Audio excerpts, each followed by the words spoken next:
Welcome to my channel today for tarot trading. So ಇದೊಂದು general tarot trading ಆಗಿರುತ್ತೆ ಅಷ್ಟೇ. ನಿಮ್ಮ ಲೈಫ್ ಕನೆಕ್ಟ್ ಆದರೆ ರಿಸೀವ್ ಮಾಡ್ಕೊಳ್ಳಿ, ಅದರ್ವೈಸ್ ಸ್ಕಿಪ್ ಮಾಡಿ.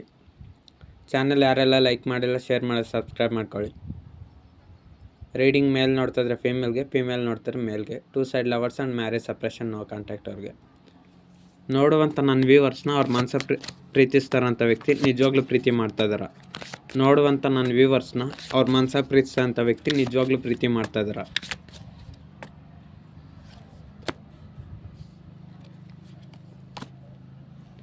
ಓಕೆ, ನಿಮ್ಮ ಮನಸ್ಸ ಪ್ರೀತಿಸೋಂಥ ವ್ಯಕ್ತಿ ನೀವು ಅಂದರೆ ಇವಾಗ ಇಷ್ಟ ಇಲ್ಲ ಅನ್ನೋ ಥರ ಬಿಹೇವ್ ಮಾಡ್ತಾಯಿದ್ರೆ ಮತ್ತು ಇನ್ನೊಂದು ಸಪ್ರೇಷನಲ್ಲಿ ಇರ್ತೀರ. ಬಟ್ ಆದರೆ ನಿಮ್ಮ ಮನಸ್ಸಲ್ಲಿ ಪ್ರೀತಿಸೋಂಥ ವ್ಯಕ್ತಿ ನಿಮ್ಮನ್ನು ತುಂಬ ಪ್ರೀತಿ ಮಾಡ್ತಾಯಿದ್ದಾರೆ. ಕ್ವೀನ್ ಆಫ್ ಕಪ್ಸ್ ಬಂದಿರೋದ್ರಿಂದ ಒಂದು ಕಿಂಗ್ಡಮ್ ಇದೆ ಅಂದ್ಕೊಳ್ಳಿ. ಕಿಂಗ್ಡಮ್ ಅಂದರೆ ಸಾಮ್ರಾಜ್ಯ. ಸೊ ಅದರಲ್ಲಿ ಕ್ವೀನು ಆ ಒಂದು ರಾಜ್ಯದ ಪ್ರಜೆಗಳನ್ನೆಲ್ಲ ಯಾವ ರೀತಿ ಚೆನ್ನಾಗಿ ನೋಡ್ಕೊತಾಳೋ, ಹೆಣ್ಮಕ್ಳು ರಾಜ್ಯನ ಯಾವ ರೀತಿ ಆಳ್ತಾಳೋ, ಏನು ಕಷ್ಟ ಬರ್ದಿರ ಅದೇ ರೀತಿ ಎಷ್ಟು ಚೆನ್ನಾಗಿ ನೋಡ್ಕೊತಾರೋ ಹಂಗೆ ನಿಮ್ಮ ಮನಸ್ಸ ಪ್ರೀತಿಸೋಂಥ ವ್ಯಕ್ತಿ ಕೂಡ ಅಷ್ಟೇ ನಿಮ್ಮನ್ನು ಅಷ್ಟೇ ತುಂಬ ಪ್ರೀತಿ ಮಾಡ್ತಾಯಿದ್ರೆ. ಬಟ್ ಒಂದು ವಿಚಾರ ಏನು ಗೊತ್ತಾ, ಅವ್ರು ನಿಮ್ಮ ಹತ್ರ ಪ್ರೀತಿ ಮಾಡ್ತಾರೋ ವಿಚಾರನ ನಿಮ್ಮ ಹತ್ರ ಹೇಳ್ಕೊಂಡಿಲ್ಲ. ಸೊ ಮತ್ತು ಇನ್ನೊಂದು ಕೆಲವೊಂದು ಅವರು ಒಂದು ತಪ್ಪು ನಿರ್ಧಾರಗಳಿಂದ ಅವ್ರು ತಪ್ಪು ಮಾಡಿದಾರೋ ಇಲ್ಲೋ ಗೊತ್ತಿಲ್ಲ. ಬಟ್ ಅದ್ರ ಒಂದಂತೂ ನಿಜ, ನಿಮ್ಮ ಮನಸ್ಸ ಪ್ರೀತಿಸೋಂಥ ವ್ಯಕ್ತಿಯಿಂದ ತಪ್ಪು ಆಗಿದೆಯಲ್ಲ ಅದು ಸೆಕೆಂಡ್ರಿ. ಬಟ್ ಆದರೆ ನೀವಿಬ್ಬರು ದೂರ ಆಗೋದಕ್ಕೆ ಸಪ್ರೇಷನ್ಗೆ ಮಾತ್ರ ಕಾರಣ ಬಂದು third party situations. Queen of cups ಬಂದಿರೋದ್ರಿಂದ ನಿಮ್ಮ ಮನಸ್ಸ ಪ್ರೀತಿಸೋಂಥ ವ್ಯಕ್ತಿ ನಿಮ್ಮನ್ನು ತುಂಬ ಪ್ರೀತಿ ಮಾಡ್ತಾರೆ, ಅದರಲ್ಲಂತೂ ಡೌಟೇ ಇಲ್ಲ. ಬಟ್ ಆದರೆ ಏನೋ ಒಂದು ಸಿಚುಯೇಷನ್ಸ್ ನಿಮ್ಮಿಬ್ಬರ ಮಧ್ಯೆ ನೀವಿಬ್ಬರು ಬೇರೆ ಆಗೋದಕ್ಕೆ ಕಾರಣ ನಿಮ್ಮ ಮನಸ್ಸ ಪ್ರೀತಿಸೋಂಥ ವ್ಯಕ್ತಿ ಅಲ್ಲ ಅನಿಸುತ್ತೆ, ಬೇರೆಯವರು. ಅವರು ನಿಮ್ಮ ಮನಸ್ಸ ಪ್ರೀತಿಸೋಂಥ ವ್ಯಕ್ತಿ ಲೈಫಲ್ಲಿ ಇಂಟರ್ಫಿಯರೆನ್ಸ್ ಆಗಿರೋದ್ರಿಂದ ನಿಮ್ಮನ್ನು ನೀವು ದೂರ ಆಗೋ ಥರ ಆಯಿತು. ಅಂದರೆ ಥರ್ಡ್ ಪಾರ್ಟಿ ಸಿಚುಯೇಷನ್, ಅದು ಕೆರಿಯರ್ ಆಗಿರ್ಬೋದು, ಜಾಬ್ ಆಗಿರ್ಬೋದು. ಹೆಚ್ಚಾಗಿ ಕೆರಿಯರು, ಪರ್ಸ್ನಲ್ ಪ್ರಾಬ್ಲಮ್ಸು ಅವೆಲ್ಲ ಕಡಿಮೆನೇ ಬರೋದು. ಈಗೋ ಇಶ್ಯೂಸು ಅದೆಲ್ಲ ಸ್ವಲ್ಪ ಕಡಿಮೆ ಅಟ್ಯಾಚ್ ಆಗುತ್ತೆ. ಜಾಸ್ತಿ ಮೇಯ್ನ್ ಪ್ರಾಬ್ಲಮ್ ಅಂದರೆ ಥರ್ಡ್ ಪಾರ್ಟಿ ಸಿಚುಯೇಷನಲ್ಲಿ ಪೇರೆಂಟ್ಸ್ ಇರ್ತಾರೆ, ತಂದೆ ತಾಯಿ, ಅಕ್ಕ, ಅಣ್ಣ, ತಮ್ಮ, ತಂಗಿ, ಇವರು ಇನ್ಫ್ಲೂಯೆನ್ಸ್ ಇರುತ್ತೆ. ಅಥವಾ ಸೊಸೈಟಿ, ಫ್ರೆಂಡ್ಸ್ ಪ್ರಾಬ್ಲಮ್ಮು, ಮತ್ತು ಜನರು ಹೇಳಿದ್ದ ಮಾತು ಕೇಳೋದು, society problems, caste, age. So ಇದೆಲ್ಲ ಡಿಫ್ರೆನ್ಸ್ ಇರ್ಬೋದು. ಮತ್ತು ಇನ್ನು ಕೆಲವ್ರಿಗೆ ರೊಮ್ಯಾಂಟಿಕ್ ಥರ್ಡ್ ಪಾರ್ಟಿ ಪರ್ಸನ್ ಇರ್ತಾರೆ. ಅವರು ನಿಮ್ಮ ಮನಸ್ಸ ಪ್ರೀತಿಸೋಂಥ ವ್ಯಕ್ತಿ ಲೈಫಲ್ಲಿ ಬಂದಿರೋದ್ರಿಂದ, ನಿಮ್ಮ ಮನಸ್ಸ ಪ್ರೀತಿಸೋಂಥ ವ್ಯಕ್ತಿ ಅವ್ರಿಗೆ ಪ್ರಿಫರೆನ್ಸ್ ಕೊಟ್ಟಿರೋದ್ರಿಂದ ನಿಮ್ಮನ್ನು ಮರ್ತಿಲ್ಲ, ಅವ್ರನ್ನೂ ಮರ್ತಿಲ್ಲ. ಸೊ ಇದರಿಂದನೇ ನಿಮ್ಮ ಜೀವನ ಇಲ್ಲಿ ಸಪ್ರೇಷನ್ ಬಂದಿದ್ದು ಮತ್ತು ನಿಮಗೆ ನೋವಾಗಿದ್ದು. ಬಟ್ ಅದರ ಪ್ರೀತಿ ಮಾಡ್ತಾಯಿದ್ರೆ ಈ ಸಪ್ರೇಷನ್ಗೆ ರೀಸನ್ ಎಲ್ಲ ಹೇಳಿದ್ದಾಯ್ತು. ನಾನು ಗೈಡೆನ್ಸ್ ಏನು ಬರುತ್ತೆ ನೋಡೋಣ. ನನ್ನ ವ್ಯೂವರ್ಸ್ಗೆ ಟ್ಯಾರೋಟ್ ಕಾರ್ಡ್ನಿಂದ ಗೈಡೆನ್ಸ್ ಏನು, ನನ್ನ ವ್ಯೂವರ್ಸ್ಗೆ ಟ್ಯಾರೋಟ್ ಕಾರ್ಡ್ ಗೈಡೆನ್ಸ್ ಏನು, ನನ್ನ ವ್ಯೂವರ್ಸ್ಗೆ ಟ್ಯಾರೋಟ್ ಕಾರ್ಡ್ ಗೈಡೆನ್ಸ್ ಏನು, ನನ್ನ ವ್ಯೂವರ್ಸ್ಗೆ ಟ್ಯಾರೋಟ್ ಕಾರ್ಡ್ ಗೈಡೆನ್ಸ್.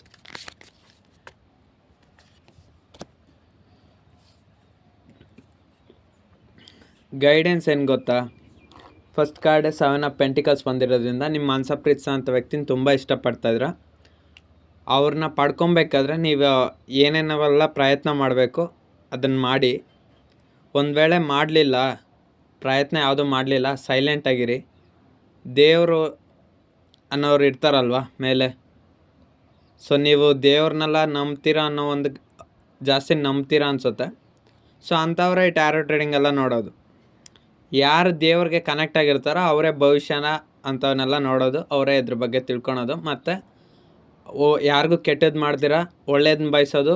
ಒಬ್ಬ ದೇವ್ರಿಗೆ ಯಾರು ಹತ್ರ ಆಗಿರ್ತಾರೋ ಅವ್ರು ಮಾತ್ರನೇ. ಹಾಗಂತೇಳಿ ನಿಮ್ಮ ಮನಸ್ಸಲ್ಲಿ ಪ್ರೀತಿಸೋಂಥ ವ್ಯಕ್ತಿ ಏನು ಮಾಡ್ತಾರೆ ಅಂತಲ್ಲ, ಬಟ್ ಆದರೆ ಅವರು ನಿಮ್ಮಷ್ಟು ಕನೆಕ್ಟ್ ಇಲ್ಲ ಬಿಡಿ. ಆದರೆ ಅವರು ನಿಮ್ಮಷ್ಟು ಕನೆಕ್ಟ್ ಇಲ್ದಿರೋದ್ರೇನೋ ಗೊತ್ತಿಲ್ದಿರ ತಪ್ಪು ಮಾಡಿದ್ದಾರೆ. ಅದನ್ನು ತಪ್ಪು ಅನ್ಬೇಕೋ ಇಲ್ಲ ಬೇಕಂತಲೇ ತಪ್ಪು ಮಾಡಿದ್ರು ಅದು ಯಾರಿಗೂ ಗೊತ್ತಿಲ್ಲ. ಸೊ ನಿಮ್ಮ ಮನಸ್ಸ ಪ್ರೀತಿಸೋಂಥ ವ್ಯಕ್ತಿ ಒಬ್ಬೊಬ್ರು ಒಂದೊಂದು ಥರ ಸಿಚುಯೇಷನ್ ಇರುತ್ತೆ. ಕೆಲವರು ಆಫೀಸರ್ ಆಗಿರ್ತಾರೆ, ಇನ್ನು ಕೆಲವರು ಮ್ಯಾನೇಜರು, ಎಂಪ್ಲಾಯಿ, ಸೂಪರ್ವೈಸರು, ಏನೋ ಒಂದು ಆಗಿರ್ತಾರೆ. ಅದ್ರ ರೀಸನ್ ಗೊತ್ತಿಲ್ಲ. ಅದೇ 7 ಆಫ್ ಪೆಂಟಿಕಲ್ಸ್ ಬಂದಿರೋದ್ರಿಂದ ಅವ್ರ ಬಗ್ಗೆ ತುಂಬ ಯೋಚನೆ ಮಾಡ್ತೀರಾ. ಅವ್ರ ಬಗ್ಗೆನೂ ಯೋಚನೆ ಮಾಡಿ, ನಿಮ್ಮ ಲೈಫ್ ಕಡೆನೂ ನೀವು ಕಾನ್ಸಂಟ್ರೇಷನ್ ಮಾಡಿ ಅಂತ ಹೇಳ್ತಾಯಿದ್ದೆ. ಒಂದು ಅವ್ರು ಬರ್ತಾರಂತ ಸೈಲೆಂಟಾಗಿರಿ, ಇಲ್ಲಾಂದರೆ ನೀವೇನಾದರೂ ಎಫರ್ಟ್ಸ್ ತಗೊಳ್ಳಿ ಅಷ್ಟೇ, ಯಾವುದೋ ಒಂದು ಮಾಡಿ. 2 ಆಫ್ ವಾಂಡ್ಸ್. ನೆಕ್ಸ್ಟ್ ಏನಾಗುತ್ತೆ ಅದ್ರ ಬಗ್ಗೆ ತುಂಬ ಆಲೋಚನೆ ಮಾಡೋವಂಥ ಅವಶ್ಯಕತೆ ಇಲ್ಲ. ಏನಾಗಬೇಕು ಅದು ಹಾಗೇ ಆಗುತ್ತೆ. ಅದನ್ನೇ ಹೇಳ್ತಾರೆ ಟೂ ಆಫ್ ಹ್ಯಾಂಡ್ಸ್. ಅಂದರೆ ನಿಮ್ಮ ಮನಸ ಪ್ರೀತಿಸೋಂಥ ವ್ಯಕ್ತಿ ಮತ್ತೆ ನಿಮ್ಮ ಲೈಫಲ್ಲಿ ಬರ್ತಾರೆ ಅಂತ ತುಂಬ ಟೆನ್ಷನ್ ಆಗ್ತಾಯಿದ್ರ. ನೀವು ತಲೆ ಕೆಡ್ಸ್ಕೊಳಕ್ಕೆ ಹೋಗ್ಬೇಡಿ. ನೀವು ಎಷ್ಟು ಇಷ್ಟಪಡ್ತಿದ್ರೆ ಅವರು ಅಷ್ಟೇ ಇಷ್ಟಪಡ್ತಾ ಇದ್ದಾಗ ಅವ್ರು ಕೂಡ ಅಷ್ಟೇ. ಅದು ಯಾವುದೇ ಥರ್ಡ್ ಪಾರ್ಟಿ ಸಿಚುವೇಶನ್ ಇದ್ದರೂ ಅಲ್ಲಿ ಕರ್ಮ ಅನ್ನೋದು ರಿಟರ್ನ್ಸ್ ಆದಮೇಲೆ ಅವರು ಅಲ್ಲಿರೋದಿಲ್ಲ. ಅವರು ಅಷ್ಟೇ ನಿಮ್ಮ ಲೈಫಲ್ಲಿ ಮತ್ತೆ ವಾಪಸ್ ಬರಬೇಕು. ಅದಕ್ಕೋಸ್ಕರ ನೀವು ಅವ್ರಿಗೋಸ್ಕರ ಏನು ತುಂಬ ಟೂ ಆಫ್ ಹ್ಯಾಂಡ್ಸ್ ಬಂದಿರೋದ್ರಿಂದ ಅವ್ರಿಗೆ ಊಟ, ನಿದ್ದೆ, ತಿಂಡಿ ಎಲ್ಲ ಬಿಟ್ಟು ಆ ಥರ ಕೆಲವ್ರು ಬಿಟ್ಟಿರ್ತಾರೆ. ಊಟ ನಿಮ್ಮ ಮನಸ ಪ್ರೀತಿಸೋ ಅಂಥ ವ್ಯಕ್ತಿಗೋಸ್ಕರನೇ ತಲೆ ಕೆಡಿಸ್ಕೊಂಡು ಊಟ, ನಿದ್ದೆ, ತಿಂಡಿ ಎಲ್ಲ ಬಿಟ್ಟು ತಲೆ ಕೆಡಿಸ್ಕೊಳೋ ಅಂಥ ಅವಶ್ಯಕತೆನಿಲ್ಲ. ಒಂದು ನೀವೇನಾದರೂ ಎಫರ್ಟ್ಸ್ ಹಾಕಿ, ಇಲ್ಲ ಸೈಲೆಂಟಾಗಿರಿ. ಆ ದೇವ್ರು ನಿಮ್ಮ ಲೈಫಲ್ಲಿ ಕಳಿಸ್ತಾರೆ. ಆದರೆ ನೀವೇನು ಮಾಡ್ತಾಯಿದ್ರೆ ಅಂದರೆ ನಿಮ್ಮ ವ್ಯಕ್ತಿ ಬಗ್ಗೆನೇ ತುಂಬ ತಲೆ ಕೆಡಿಸ್ಕೊತಾರೆ. ಟೂ ಆಫ್ ಹ್ಯಾಂಡ್ಸ್ ಬಂದಿರೋದ್ರಿಂದ ಅವ್ರು ನಿಮ್ಮ ಲೈಫಲ್ಲಿ ಬರಲ್ವಾ ಅಂತ ತುಂಬ ಟೆನ್ಷನ್ ಆಗ್ತಾಯಿದ್ರ. ನೋಡಿ, ಟೂ ಹ್ಯಾಂಡ್ಸ್ ಇಟ್ಕೊಂಡು ಒಬ್ಬ ವ್ಯಕ್ತಿ ಇನ್ನೊಂದು ಕಡೆ ಡೈರೆಕ್ಷನ್ ನೋಡ್ತದೆ. ಅಂದರೆ ನಿಮ್ಮ ಮನಸ್ಸಲ್ಲಿ ಪ್ರತಿ ಕ್ಷಣ ನಿಮ್ಮ ವ್ಯಕ್ತಿ ಬಗ್ಗೆನೇ ಆಲೋಚನೆ. ಅದಕ್ಕೆ ನಿಮ್ಮ ಲೈಫ್ ಕಡೆನೂ ನೀವು ಕಾನ್ಸಂಟ್ರೇಷನ್ ಮಾಡೋದು ಕಮ್ಮಿ ಮಾಡಿದ್ರ. ತುಂಬ ನಿಮ್ಮ ವ್ಯಕ್ತಿಗೋಸ್ಕರನೇ ತುಂಬ ತಲೆ ಕೆಡಿಸ್ಕೊತಾ ಇದ್ರ.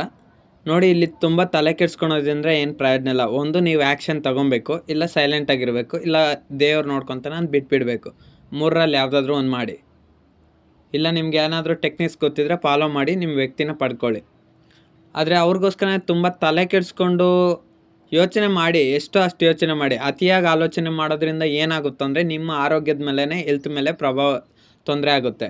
ಇಲ್ಲಿ ಅದೇ ಆಗ್ತಾ ಇರೋದು. ಈ ಕಾರ್ಡ್ಸಲ್ಲಿ ಅದೇ ಹೇಳ್ತಾ ಇರೋದು.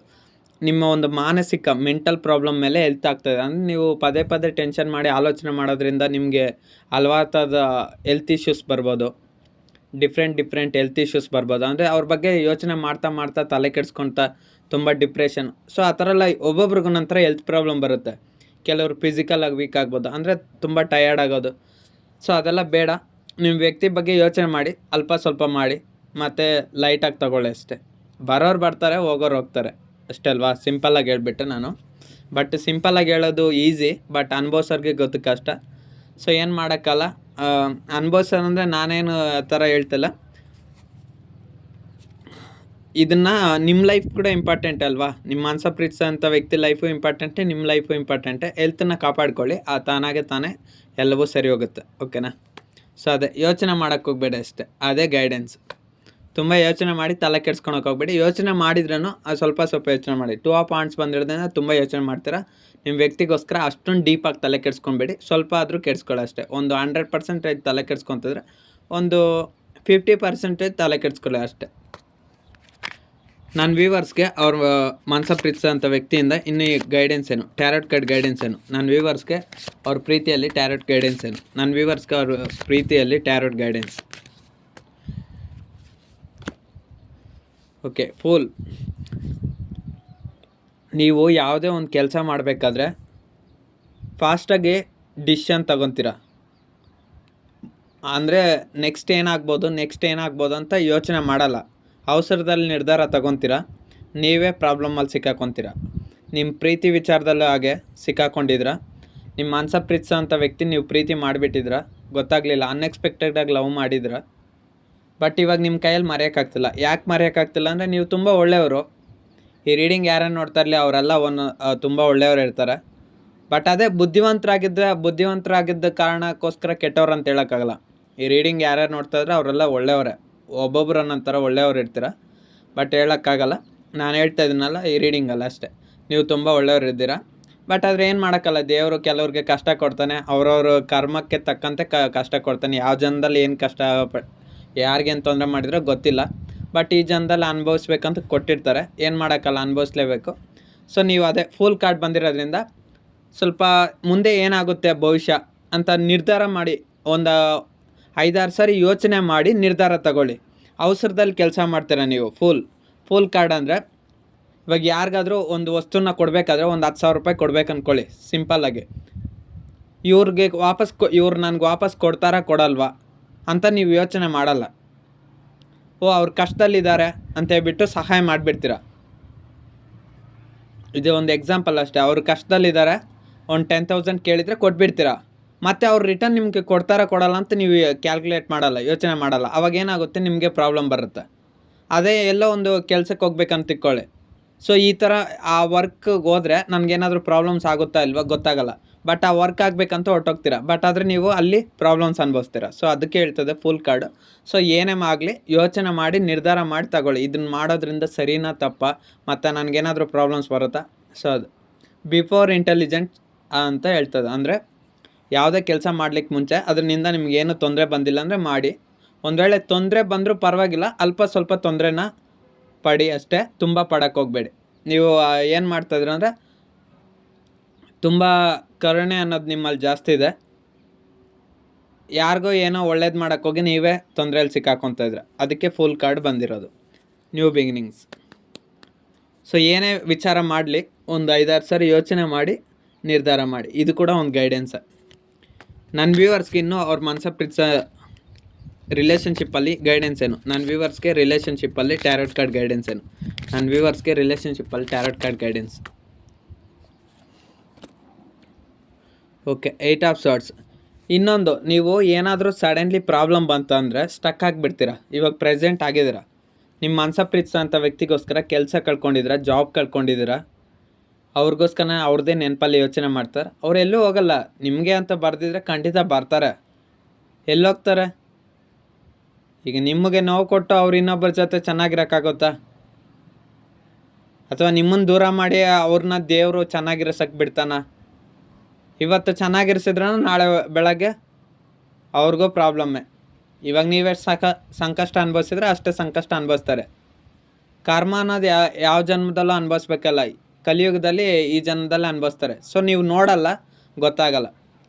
ಬಟ್ ಏನು ಮಾಡೋಕ್ಕಲ್ಲ, ಇದೆಲ್ಲ ಬಿಲೀವ್ ಸಿಸ್ಟಮ್ ಅನಿಸುತ್ತೆ.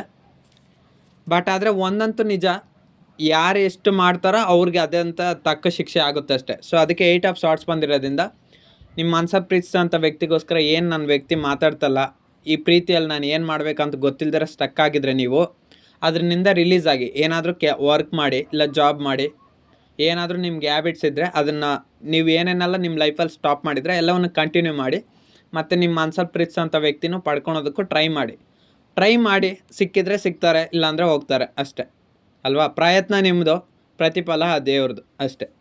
ಸೊ ಅದಕ್ಕೆ ಹೇಳ್ತದೆ, ನೀವೆಲ್ಲ ಸೈಲೆಂಟಾಗಿದ್ದರೆ ಏನು ವರ್ಕ್ ಮಾಡ್ತಾಯಿಲ್ಲ ಅಂದರೆ ನಿಮ್ಮ ಲೈಫ್ ಕಡೆ ನೀವು ಕಾನ್ಸಂಟ್ರೇಷನ್ ಮಾಡ್ತಿಲ್ಲ, ಫೋಕಸ್ ಮಾಡಿ. ಸೊ ಇದು ಕೂಡ ಒಂದು ಗೈಡೆನ್ಸೇ. ಸುಮ್ಮನೆ ಖಾಲಿಯಾಗಿ ಕೂತ್ಕೊಂಡು ನಿಮ್ಮ ಮನಸ ಪ್ರೀತಿಸೋಂಥ ವ್ಯಕ್ತಿಗೋಸ್ಕರ ಕೆಲಸ, ಜಾಬು ಎಲ್ಲ ಕಳ್ಕೊಂಡು, ದುಡ್ಡನ್ನು ಕಳ್ಕೊಂಡು, ಒಂಟಿಯಾಗಿ ಅವ್ರಿಗೋಸ್ಕರ ಅಂದರೆ ಸರಿಯಾಗಿ ಊಟ ನಿದ್ದೆ ಮಾಡದೆ ಅವ್ರ ಬಗ್ಗೆನೇ ಯೋಚನೆ ಮಾಡ್ತಾ ತಲೆ ಕೆಡ್ಸ್ಕೊಂಡು. ಸೊ ಇದೆಲ್ಲ ಮಾಡಬೇಡಿ. ಅವ್ರು ಬರಬೇಕಂದ್ರೆ ಬರ್ತಾರೆ, ಓಕೆನಾ? ಇಲ್ಲ ನೀವೇ ಏನಾದರೂ ಆ್ಯಕ್ಷನ್ ತೊಗೊಂಡು ಅವ್ರನ್ನ ಪಡ್ಕೊತೀರ ಅಂದರೆ ಪಡ್ಕೊಳ್ಳಿ ಅಷ್ಟೇ. ನನ್ನ ವ್ಯೂವರ್ಸ್ಗೆ ಅವ್ರ ಮನಸ ಪ್ರೀತಿಸೋಂಥ ವ್ಯಕ್ತಿ ನೆಕ್ಸ್ಟು ಅವ್ರ ರಿಲೇಷನ್ಶಿಪ್ಪಲ್ಲಿ ಯಾವ ಥರ ಆ್ಯಕ್ಷನ್ ತೊಗೊತಾರೆ? ನನ್ನ ವ್ಯೂವರ್ಸ್ ಅವ್ರ ಮನಸ ಪ್ರೀತಿಸೋಂಥ ವ್ಯಕ್ತಿ ನೆಕ್ಸ್ಟು ಯಾವ ಆ್ಯಕ್ಷನ್ ತೊಗೊತಾರೆ ನನ್ನ ವ್ಯೂವರ್ಸ್ಗೋಸ್ಕರ? ನೆಕ್ಸ್ಟ್ ಆ್ಯಕ್ಷನ್ ಏನು? ನನ್ನ ವ್ಯೂವರ್ಸ್ ಅವರು ಮನಸ ಪ್ರೀತಿಸೋಂಥ ವ್ಯಕ್ತಿ ನನ್ನ ವ್ಯೂವರ್ಸ್ಗೋಸ್ಕರ. Okay, 4 of pentacles. ನೋಡಿ, ನಿಮ್ಮ ಮನಸ ಪ್ರೀತಿಸೋಂಥ ವ್ಯಕ್ತಿಗೂ ಭಯ ಇದೆ, ನಿಮ್ಮನ್ನೆಲ್ಲ ಕಳ್ಕೊಂಬಿಡ್ತೀನಂತ. ಅವ್ರಿಗೂ ಭಯ ಪಡ್ತಾಯಿದ್ದಾರೆ, ನಿಮ್ಮನ್ನೆಲ್ಲ ಕಳ್ಕೊಂಬಿಡ್ತೀನ ಅಂದರೆ ಜಲಸ್ ಎಲ್ಲ ಫೀಲ್ ಇದೆ. ಇವಾಗ ನೀವು ಅಷ್ಟೇ, ಇನ್ನೊಬ್ಬರನ್ನ ಆಯ್ಕೆ ಮಾಡ್ಕೊಂಡ್ರೆ ಇನ್ನೊಬ್ಬ ಪಾರ್ಟ್ನರ್ನ ಅವರು ನೋಡ್ಕೊಂಡು ಸುಮ್ಮನೆ ಇರಲ್ಲ, ಅವರು ತಿಳ್ಕೊತಾರೆ, ಹೊಟ್ಟೆ ಉರ್ಕೊಳ್ತಾರೆ. ನೀವು ಇನ್ನೊಬ್ಬರನ್ನ ಆಯ್ಕೆ ಮಾಡ್ಕೊಂಡ್ರೆ ಅವ್ರು ಕೂಡ ಅಷ್ಟೇ ಸುಮ್ಮನೆ ಇರಲ್ಲ, ಅವ್ರು ಕೂಡ ಅಷ್ಟೇ ತುಂಬ ನೋವು ಅನ್ಭವಿಸ್ತಾರೆ, ತುಂಬ ಹೊಟ್ಟೆ ಉರ್ಕೊತಾರೆ, ಜಲಸ್ ಫೀಲ್ ಆಗ್ತಾರೆ, ಅಸಹ್ಯ ಪಟ್ಕೊತಾರೆ. ಏನು ನನ್ನ ಮನಸ ಪ್ರೀತಿಸೋಂಥ ವ್ಯಕ್ತಿ ಇನ್ನೊಬ್ಬರನ್ನ ನೋಡಿ ಇಷ್ಟಪಡ್ತಂದ್ರೆ ಅಸೂಯೆ ಅಂದರೆ ಜಲಸ್ ಫೀಲ್ ಆಗ್ತಾರೆ. ಇಂಗ್ಲೀಷಲ್ಲಿ ಅದನ್ನು ಜಲಸ್ ಅಂತಾರೆ, ಜಲಸ್ ಫೀಲ್ ಆಗ್ತಾರೆ. ನೋಡಿ, ಇನ್ನೊಂದು ನೆಕ್ಸ್ಟ್ ಆ್ಯಕ್ಷನ್ ಅಂದರೆ ಥರ್ಡ್ ಪಾರ್ಟಿ ಸಿಚುವೇಷನ್ನಿಂದ ಸ್ಟಾಪ್ ಆಗಿದ್ದಾರೆ ನಿಮ್ಮ ಮನಸ ಪ್ರೀತಿಸೋಂಥ ವ್ಯಕ್ತಿ. ನೆಕ್ಸ್ಟ್ ಆ್ಯಕ್ಷನ್ ತೊಗೊಂತೀರ. ಸೊ ಇದನ್ನು ಬ್ರೇಕ್ ಆಗಬೇಕಂದ್ರೆ ಅದೇ ಥರ್ಡ್ ಪಾರ್ಟಿ ಸಿಚುವೇಷನ್ ರಿಮೂವ್ ಆಗಬೇಕು. ನೈಟ್ ಆಫ್ ವಾಂಡ್ಸ್ ಬಂದಿರೋದ್ರಿಂದ ಖಂಡಿತ ಅವ್ರು ಬರ್ತಾರೆ, ನಿಮ್ಮ ಸೈಡೇ ಬರ್ತಾರೆ, ಓಕೆನಾ? ನಿಮ್ಮ ಮನಸ ಪ್ರೀತಿಸೋಂಥ ವ್ಯಕ್ತಿ ಥರ್ಡ್ ಪಾರ್ಟಿ ಸಿಚುವೇಷನ್ ಕಡೆ ಇರಲ್ಲ. ಅವ್ರಿಗಿದ್ರೂ ಇನ್ನು ಪ್ರಾಬ್ಲಮ್ಸೇ. ನೋಡ್ಕೊಳ್ಳಿ ಅಷ್ಟೇ. ಇಲ್ಲಿ ನೈಟ್ ಆಫ್ ಶಾರ್ಟ್ಸ್ ಬಂದಿರೋದನ್ನ ಫೈರ್ ಇದೆ, ಮೂನ್ ಇದೆ. ಯಾಕಂದರೆ ಅವ್ರು ನಿಮ್ಮ ಸೈಡ್ ಬರ್ತಾಯಿದ್ದಾರೆ. ಇವಾಗ ಕುದುರೆನೇರಿ ನಿಮ್ಮ ಸೈಡ್ ಬರ್ತಾಯಿದ್ದಾರೆ. ಅಂದರೆ ಇದೊಂದು ಜಸ್ಟ್ ಕಾರ್ಡ್ ಅಷ್ಟೇ. ಅದ್ರ ಮೀನಿಂಗ್ ಏನಂದರೆ ಅವ್ರಿಗೆ ಮೂನ್ ಅಂದರೆ ಎಮೋಷ್ನಲ್ಲು. ಇವಾಗ ಅವರು ಅಳ್ತಾ ಇದ್ದಾರೆ, ಕಷ್ಟದಲ್ಲಿದ್ದಾರೆ, ತುಂಬ ನೋವನ್ನು ಅನುಭವಿಸ್ತಾರೆ. ಇವಾಗ ಚಂದ್ರ 15 ದಿವಸ ಇರ್ತಾನೆ, ಇನ್ನು 15 ದಿವಸ ಕತ್ಲಾಗಿರ್ತಾನೆ. 15 ದಿವಸ ಹುಣ್ಣಿಮೆ ಇರುತ್ತೆ, ಇನ್ನು 15 ದಿವಸ ಕತ್ಲಾಗಿರುತ್ತೆ. ಅದೇ ರೀತಿ ನಿಮ್ಮ ಮನಸ ಪ್ರೀತಿಸೋಂಥ ವ್ಯಕ್ತಿ ಕೂಡ ಅಷ್ಟೇ, ಸ್ವಲ್ಪ ದಿವಸ ಚೆನ್ನಾಗಿದ್ರೆ ಇನ್ನು ಸ್ವಲ್ಪ ದಿವಸ ಪೂರ್ತಿ ಕಷ್ಟಗಳು. ಅಂದರೆ ಮೂನು ಯಾವಾಗಲೂ ಸ್ಯಾಡ್ ಎನರ್ಜಿಯಲ್ಲಿರುತ್ತೆ. ಯಾವ ಟೈಮ್ ಹೆಂಗಿರುತ್ತೆ ಅಂತ ಗೊತ್ತಿಲ್ಲ. ಹಂಗೆ ನಿಮ್ಮ ಮಾನಸ ಪ್ರೀತಿಸೋಂಥ ವ್ಯಕ್ತಿ ಲೈಫಲ್ಲೂ ಅಷ್ಟೇ ತುಂಬ ಕಷ್ಟಗಳನ್ನೋದು ನಡೀತಾ ಇದೆ. ಇನ್ನೊಂದು ಫೈರ್ ಇರೋದ್ರಿಂದ ಬೆಂಕಿ ಅನ್ನೋದು ಯಾವಾಗಲೂ ಉರಿತಾ ಇದ್ರೆ ಆಗುತ್ತಾ? ಯಾವಾಗಲೂ ಅವಶ್ಯಕತೆ ಇದ್ದಾಗ ಉರಿಬೇಕು, ಆಮೇಲೆ ಸ್ಟಾಪ್ ಆಗಬೇಕು. ಇವಾಗ ಅದು ಕಂಟಿನ್ಯೂಸ್ ಆಗಿ ಉರಿತಾ ಇರೋದ್ರಿಂದ ಈ ಕಾರ್ಡಲ್ಲಿ ಮೀನಿಂಗ್ ಥರ ನಿಮ್ಮ ಮಾನಸ ಪ್ರೀತಿಸೋಂಥ ವ್ಯಕ್ತಿಗೂ ಅಷ್ಟೇ ಕಂಟಿನ್ಯೂಸ್ ಆಗಿ ಪ್ರಾಬ್ಲಮ್ಸ್ ಬರ್ತಾಯಿದೆ. ಗೊತ್ತಿಲ್ಲ ಅಷ್ಟೇ. ನೀವು ಬೇಕಾದ್ರೆ ಎನ್ಕ್ವೈರಿ ಮಾಡಿ, ರೀಡಿಂಗ್ ನೋಡ್ತಾ ಇರೋರಲ್ಲ ಅವ್ರಿಗೇನೋ ಒಂಥರ ಪರ್ಸ್ನಲ್ಲಾಗಿ ಪ್ರಾಬ್ಲಮ್ಸ್ ಆದರೆ ಸ್ಟಾರ್ಟ್ ಆಗಿರುತ್ತೆ. ಹೆಲ್ತ್ ಪ್ರಾಬ್ಲಮ್ ಆದರೂ ಆಗಿರಲಿ, ಫೈನಾನ್ಷಿಯಲ್ ಪ್ರಾಬ್ಲಮ್ ಆದರೂ ಆಗಿರಲಿ, ಪರ್ಸ್ನಲ್ ಪ್ರಾಬ್ಲಮ್ಸ್ ಆದರೂ ಆಗಲಿ ಸ್ಟಾರ್ಟ್ ಆಗಿರುತ್ತೆ. ಇಲ್ಲ ನಿಮ್ಮ ಮಾನಸ ಪ್ರೀತಿಸೋಂಥ ವ್ಯಕ್ತಿ ಯಾವ ಥರ್ಡ್ ಪಾರ್ಟಿ ಸಿಚುಯೇಷನ್ ಜೊತೆ ಇದ್ದಾರೋ ಅವ್ರಿಂದನೇ ಇವ್ರಿಗೆ ಪ್ರಾಬ್ಲಮ್ ಸ್ಟಾರ್ಟ್ ಆಗಿರುತ್ತೆ. ಸೊ ಅದಕ್ಕೆ ಅವರು ಇವಾಗ ನಿಮ್ಮ ಸೈಡು ಟರ್ನಿಂಗ್ ಆಗ್ತದೆ. ಅಂದರೆ ನೀವು ಅವ್ರಿಗೆ ಜೆನ್ಯನ್ ಪರ್ಸನ್ನು, ರೈಟ್ ಪರ್ಸನ್ನು, ನೀವಿಲ್ದಿರ ಅವ್ರ ಲೈಫ್ ಇಲ್ಲ ಅಂತ ನಿಮ್ಮ ಕಡೆ ಟರ್ನ್ಔಟ್ ಆಗ್ತಿದ್ರೆ ಬರ್ತಾರೆ. ಓಕೆನಾ? ನೀವು ಒಂದು ವೇಳೆ ಕಾಲರ್ ಮೆಸೇಜ್ ಮಾಡ್ದಿರ ಹಂಗೆ ಸೈಲೆಂಟಾಗಿದ್ದೋದ್ರೂ ಅವ್ರಾಗ ಒಂದು ದಿವಸ ಹುಡ್ಕೊಂಬರ್ತಾರೆ. ಯಾವಾಗ ಹುಡ್ಕೊಂಬರ್ತಾರೆ? ಆ ಥರ್ಡ್ ಪಾರ್ಟಿ ಸಿಚುಯೇಷನ್ ಪೂರ್ತಿಯಾಗಿ ಇವ್ರನ್ನ ಮೋಸ ಮಾಡಿದಾಗ ಖಂಡಿತ ಬಂದುಬಿಡ್ತಾರೆ. ಹಾಗೆ ಅದೇ ಪೂರ್ತಿ ಎಲ್ಲ ಮೋಸ ಆದಾಗ ಇನ್ನು ನಿಮ್ಗೆ ಅವಾಗ ಒಂದು ಮೆಸೇಜ್ ಮಾಡೋದು, ಕಾಲ್ ಮಾಡೋದು ಆ ಟೈಮಲ್ಲಿ ಮಾಡ್ತಾರೆ. ಅದೇ ಇಲ್ಲಾಂದರೆ ಒಂದು ಕ್ಲೂ ಆದರೂ ಕೊಡ್ತಾರೆ. ನೋಡಿ 10 ಆಫ್ ವಾಂಡ್ಸ್ ಕೂಡ ಬಂದಿದೆ. ನಿಮ್ಮ ಮಾನಸ ಪ್ರೀತಿಸೋಂಥ ವ್ಯಕ್ತಿಯಿಂದ ನೀವು ದೂರ ಆದಮೇಲೆ ಅವ್ರಿಗೆ ಇವಾಗ ಯಾರು ಕೇರ್ ಮಾಡ್ತಿಲ್ಲ, ಎಮೋಷ್ನಲಾಗಿ ಸಪೋರ್ಟ್ ಕೊಡ್ತಾಯಿಲ್ಲ, ಫೈನಾನ್ಷಿಯಲಾಗೂ ಸಪೋರ್ಟ್ ಮಾಡ್ತಾಯಿಲ್ಲ, ತುಂಬ ನರಕ ಅನ್ಭವಿಸ್ತಿದ್ರೆ. 5 ಆಫ್ ಕಪ್ಸ್ ಬಂದಿರೋದ್ರಿಂದ ನಿಮ್ಮನ್ನೇ ಅವ್ರು ತುಂಬ ಮಿಸ್ ಮಾಡ್ಕೊತಿದ್ರೆ. ಈಗ ನೋಡಿ, ನೀವು ಹೇಳ್ತೀರಾ ಥರ್ಡ್ ಪಾರ್ಟಿ ಸಿಚುಯೇಷನ್ ಜೊತೆಗಿದ್ರೆ ಹ್ಯಾಪಿಯಾಗಿರ್ಬೇಕಂತ ಹೇಳ್ತೀರಾ, ಬಟ್ ಹ್ಯಾಪಿ ಆಗಿಲ್ಲ. 5 ಆಫ್ ಕಪ್ಸ್ ಅನ್ನೋದು ಏನು ಗೊತ್ತಾ? Sad energy. ನಿಮ್ಮನ್ನೇ ಯಾಕೆ ಮಿಸ್ ಮಾಡ್ಕೊತಾರೆ? ಒಂದು ವೇಳೆ ಥರ್ಡ್ ಪಾರ್ಟಿ ಸಿಚುಯೇಷನ್ ಜೊತೆ ಇದ್ದರೆ ಹ್ಯಾಪಿಯಾಗಿರ್ಬೇಕಲ್ಲ ನಿಮ್ಮ ಮಾನಸ ಪ್ರೀತಿಸೋಂಥ ವ್ಯಕ್ತಿ, ನಿಮ್ಮನ್ನು ಯಾಕೆ ಮಿಸ್ ಮಾಡ್ಕೊತಾರೆ? ಸೊ ಅವರು ನಿಜವಾಗ್ಲೂ ಇಷ್ಟಪಡ್ತಾರೋದು ನಿಮ್ಮನ್ನು, ನಿಜವಾಗ್ಲೂ ಪ್ರೀತಿ ಮಾಡ್ತಾರೋದು ನಿಮ್ಮನ್ನು. ಬಟ್ ಅದು ಥರ್ಡ್ ಪಾರ್ಟಿ ಸಿಚುಯೇಷನ್ ಜೊತೆ ಹ್ಯಾಪಿಯಾಗಿರ್ಬೋದು ಅಷ್ಟೇ. ಇವಾಗ ಅದೆಲ್ಲ ಸ್ವಲ್ಪ ಕಾಲ ಅಷ್ಟೇ. ಇವಾಗಲೇ ನೋವನ್ನು ಅನುಭವಿಸ್ತಿದ್ರೆ, ಸೊ ಅದಕ್ಕೆ ಅವ್ರು ಹೇಳ್ತಿದ್ರೆ ನಿಮ್ಮನ್ನು ನಾನು ತುಂಬ ಮಿಸ್ ಮಾಡ್ಕೊತಿದ್ರೆ, ನಾನು ಥರ್ಡ್ ಪಾರ್ಟಿ ಸಿಚುಯೇಷನ್ ಕಡೆ ಹೋಗಿದ್ದು ನನ್ನ ದೊಡ್ಡ ತಪ್ಪು ಅಂತ ನಿಮ್ಮ ಮಾನಸ ಪ್ರೀತಿಸೋಂಥ ವ್ಯಕ್ತಿ ಪ್ರತಿ ಕ್ಷಣ ನೋವು ಅನುಭವಿಸ್ತಿದ್ರೆ. ಸೊ ಅದಕ್ಕೆ ಅವ್ರು ಬರೋದಕ್ಕೆ ರೆಡಿ ಆಗಿದ್ದಾರೆ. ಮಿಸ್ ಮಾಡ್ಕೊತಾ ಇರೋದ್ರಿಂದ ಅವ್ರಿಗೆ ಖಂಡಿತ ಆ್ಯಕ್ಷನ್ ಅನ್ನೋದು ತಗೊತಾರೆ. ನಿಮ್ಮನ್ನು ಪಡ್ಕೊಳೋದಕ್ಕೆ ಅವ್ರು ಕೂಡ ಅಷ್ಟೇ ಪ್ಲ್ಯಾನ್ ಆಗ್ತಾಯಿದ್ದಾರೆ. ನನ್ನ ವ್ಯೂವರ್ಸ್ಗೆ ಅವ್ರ ಮಾನಸ ಪ್ರೀತಿಸೋಂಥ ವ್ಯಕ್ತಿ ಬೇಕಾ? ಓಕೆ, ನನ್ನ ವ್ಯೂವರ್ಸ್ಗೆ ಅವ್ರ ಮಾನಸ ಪ್ರೀತಿಸೋಂಥ ವ್ಯಕ್ತಿಗೆ ನನ್ನ ವ್ಯೂವರ್ಸ್ ಬೇಕಾ? ಅವ್ರ ಮಾನಸ ಅವ್ರ ಮಾನಸ ಪ್ರೀತಿಸೋಂಥ ವ್ಯಕ್ತಿಗೆ ನನ್ನ ವ್ಯೂವರ್ಸ್ನ ಪಡ್ಕೊಬೇಕಂತ ಇಷ್ಟ ಇದೆಯಾ? ನನ್ನ ವ್ಯೂವರ್ಸ್ ಅವ್ರ ಮಾನಸ ಪ್ರೀತಿಸೋಂಥ ವ್ಯಕ್ತಿಗೆ ನನ್ನ ವ್ಯೂವರ್ಸ್ನ ಪಡ್ಕೊಬೇಕಂತ ಇಷ್ಟ ಇದೆಯಾ? ನನ್ನ ವ್ಯೂವರ್ಸ್ ಅವ್ರ ಮಾನಸ ಪ್ರೀತಿಸೋಂಥ ವ್ಯಕ್ತಿಗೆ ನನ್ನ ವ್ಯೂವರ್ಸ್ನ ಪಡ್ಕೊಬೇಕಂತ ಇಷ್ಟ ಇದೆಯಾ? ಓಕೆ ನೋಡಿ, ಇಷ್ಟನೇ ಇದೆ. ನಿಮ್ಮ 2 ಸೈಡ್ ಲವರ್ಸ್ ಆಗಿದ್ರೆ ಮದುವೆ ಆಗಬೇಕಂತ ನಿಮ್ಮನ್ನೇ ಇಷ್ಟಪಡ್ತಾಯಿದ್ರೆ, ಆಲ್ರೆಡಿ ಹಸ್ಬೆಂಡ್ ಆ್ಯಂಡ್ ವೈಫ್ ಸಪ್ರೇಷನಲ್ಲಿದ್ದರೆ ರಿಯೂನಿಯನ್ನು ನಿಮ್ಮಿಂದನೇ ಇಷ್ಟಪಡ್ತಾರೆ. ಸನ್ ಕಾರ್ಡ್ ಬಂದಿರೋದ್ರಿಂದ ಹ್ಯಾಪಿನೆಸ್, ಸಂತೋಷ ಅನ್ನೋದು ನಿಮ್ಮಿಂದನೇ. ಅವರು ಪ್ರೀತಿಯಲ್ಲಿ ಹ್ಯಾಪಿನೆಸ್ ಅನ್ನೋದು ನೋಡಿದರೆ ಅವ್ರನ್ನ ಕೇರ್ ಮಾಡೋದು, ಇಷ್ಟಪಡೋದು, ಅವ್ರು ಕೇಳಿದ್ದೆಲ್ಲ ಕೊಡಿಸೋದು, ಅವ್ರನ್ನ ಚೆನ್ನಾಗಿ ನೋಡ್ಕೊಳೋಂಥ ವ್ಯಕ್ತಿ ಅದು ನೀವು ಮಾತ್ರನೇ. ಸೊ ಅದಕ್ಕೆ ಹೇಳ್ತಿದ್ರೆ ನಿಮ್ಮನ್ನು ಪಡ್ಕೊಳೋದಕ್ಕೆ ಅವರು ಕೂಡ ರೆಡಿ ಆಗಿದ್ದಾರೆ. ಅವ್ರನ್ನ ಚೆನ್ನಾಗಿ ಇಷ್ಟಪಡೋದು, ಕೇರ್ ಮಾಡೋದು ನೀವು ಒಬ್ಬರು ಮಾತ್ರ ಅಂತ ಅವ್ರಿಗೆ ಗೊತ್ತಿದೆ. ಆ ಥರ್ಡ್ ಪಾರ್ಟಿ ಸಿಚುಯೇಷನ್ ಎಲ್ಲ ಅವ್ರಿಗೆ ಅದು ಪ್ರಾಬ್ಲಮ್ಮೇ. ನನ್ನ ವ್ಯೂವರ್ಸ್ ಅವ್ರ ಮಾನಸ ಪ್ರೀತಿಸೋಂಥ ವ್ಯಕ್ತಿ ನೆಕ್ಸ್ಟ್ ಏನು ಮಾಡ್ತಾರೆ? ನನ್ನ ವ್ಯೂವರ್ಸ್ ಅವ್ರ ಮಾನಸ ಪ್ರೀತಿಸೋಂಥ ವ್ಯಕ್ತಿ ನೆಕ್ಸ್ಟ್ ಏನು ಮಾಡ್ತಾರೆ ಈ ರಿಲೇಷನ್ಶಿಪ್ಪಲ್ಲಿ? ನನ್ನ ವ್ಯೂವರ್ಸ್ ಅವ್ರ ಮಾನಸ ಪ್ರೀತಿಸೋಂಥ ವ್ಯಕ್ತಿ ನೆಕ್ಸ್ಟ್ ಆ್ಯಕ್ಷನ್ ಏನು ಮಾಡ್ತಾರೆ ಈ ರಿಲೇಷನ್ಶಿಪ್ಪಲ್ಲಿ?